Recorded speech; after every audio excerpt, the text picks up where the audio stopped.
Әнші Тамара Асар өмірінде болған ауыр кезеңді есіне алып, оқырмандарына өз жан сырын ақтарды. Өнер иесі қолы қасық көтере алмай, аяғы қозғауға келмейтін күй кешкенін айтты. Әнші Instagram парақшасында әсерлі жазба жариялап, өзінің қатты қиналған сәтін баяндады. Мені анам Жаңақорғанға алғаш алып келгенде 20-дан асқан балғын қыз едім. Денсаулығымның жағдайы мәз емес болатын. Өзім арбада отыратынмын.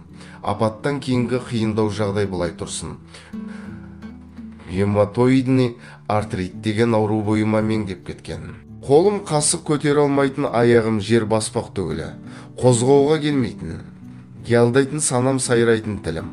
Аңылдайтын көмекейдегі даусым. Жәудіреген көзім ғана үміттің отын сөндірме. Дүнде ыңырсу, күндіз кіржу, ауру жаныма қатты бататын. Менің анам мықты адам. Мені мүгедектікке бермей күресті, сұрады, сенді. Күтті, амал жасады, мені сендірді, маған ауруды жеңдірді. Біреуге өтірік, біреуге шын арбадан бір аптада түсіп балдақ ұстадым. Келесі аптасында балдақты лақтырып аяғымды басып жүре бастадым. Содан бері Жаңақорғанның қасиетті қара балшығы мен суына жыл сайын келемін. Ол күндер көрген түстей қаншама жыл өтіпті. Әкемнің төріне келгендей марқайып жылда келем. Аяғымды жерге тигізбей күтіп алатын. Қоржынымды қыздың дорбасындай толтырып жіберетін. Менің екінші төркінім Жаңақорған сияқты. Шын жүрегіммен Жаңақорған шипажайының басшысы Бақытжан Амангелдіұлы мен Сәуле ханымға, шипажай ұжымына шын жүрегімнен алғыс білдіремін. Қасиетті қара балшық талайды қатарға әлі қосады. Мен оған сенемін.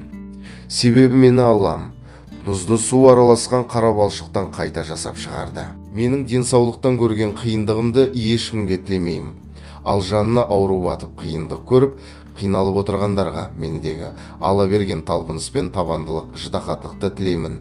Әумин. Бөрі арығын білдірмес, сыртқа қарнын қампайтар. Дәл осы жазбен Тамара Асар өзінің Instagram парақшасында бөліскен.